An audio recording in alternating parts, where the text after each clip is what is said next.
I'm going to talk a bit about the Holy Guardian Angel. Hot topic. Everybody has a different concept of what the Holy Guardian Angel is.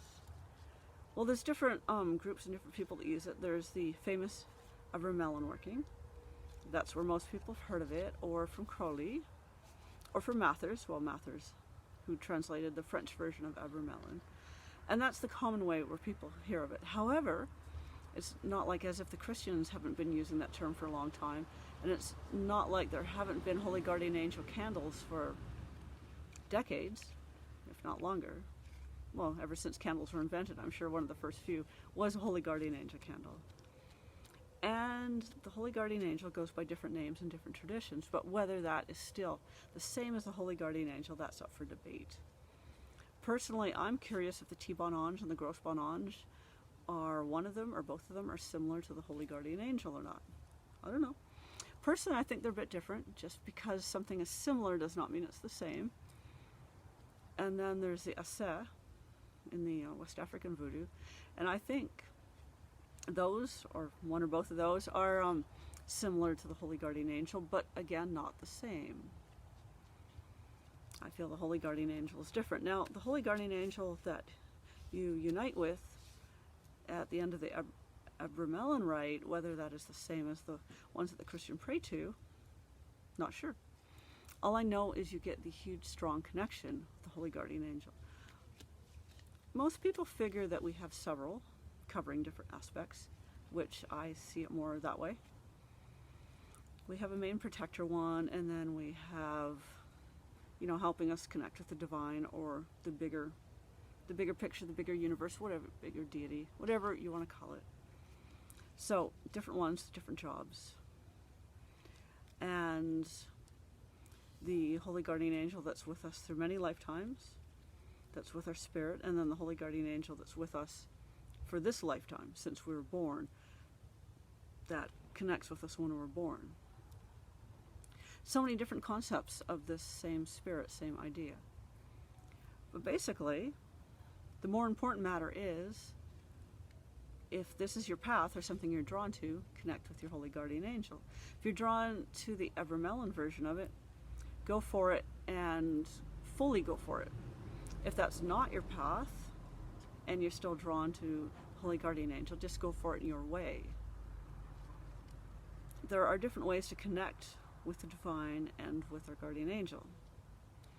A Christian person who's not a magician is going to have completely different methods, prayer generally, of connecting with their own Holy Guardian Angel. And there are awesome Holy Guardian Angel novena candles, and they work. They're Christian based, but they work. I burn them, they work fine. So whether there are one or many, there are many ways we can connect with our Holy Guardian Angel, our Holy Guardian Spirit, or whichever. And that is basically through prayer. Now I know prayer has negative connotations because of the negative Christian upbringing that some people have had, but it's not like the ancient Egyptians didn't have prayers. They have many prayers, and they went and engraved them on the temple walls and stuff like that.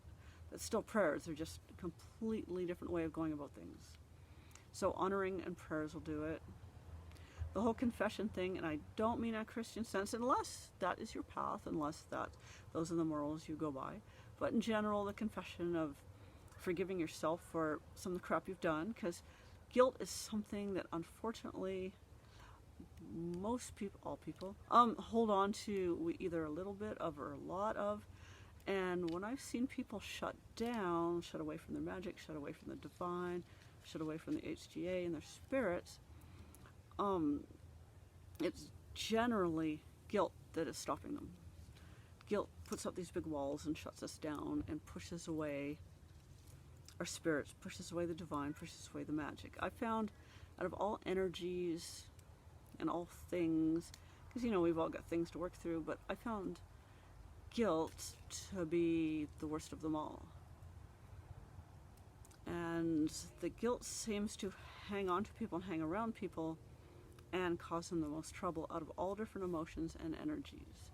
From what I've seen when I've been in extremely psychic states and seen people clearly, Also within myself, I guess, if I think about it, I would say that gets me into more trouble, or shuts me down more, because guilt, unfortunately, we've sort of been trained as a society or a culture to be around guilt. Guilt is just this big thing that we've sort of grown up with and that people often put on others. So too many things revolve around guilt. And usually, generally, it's subconscious. It's not like we're consciously aware of it or we just get rid of it and move on, right? We're like subconsciously thinking we're not doing things well enough, or being told we're not doing things well enough, or traumatizing things we've had happen in the past, which we still have some guilt and shame around. So those sort of things tend to get in the way more than, say, anger and hatred. Now those get in the way too, but guilt seems to get in the way much more, and I've seen some pretty bad fallouts from guilt, unfortunately. And it is unfortunate to see, but just forgiving ourselves for things that we had no control over, that just things for being human. You know, we're just people. We screw up. Everybody screws up. If you haven't screwed up, you're lying. Anyway, everybody screws up from time to time. You kind of have to forgive yourself for these things. Everybody's done shit that they regret, or done shit that they're not exactly thrilled about, or maybe still does shit, but still you kind of have to just let that go, be okay with it, be okay with yourself, and let that kind of guilt go. That's why the confession is in the Abramelin, and why it's such a big thing for different traditions. Highly recommended. Egyptians did it. Many paths today still do it. It's highly recommended in whatever way is comfortable for you in your path. Now, you want to, of course, use your own belief system, your own ethical system, your own way of being and thinking, not grab onto someone else's. You can try someone else's if you want, but generally, you want to go with what yours is. What yours deep within your heart is, what you connect with, what you feel is the truth, is what you want to be working with. Because that is going to work far better for you, because that's you. So these are some highly recommended things to think about and to work on. And just to be at more peace with yourself, so you can open up more to the divine, your holy guardian angel, the daemons, the Enochian entities, so whichever.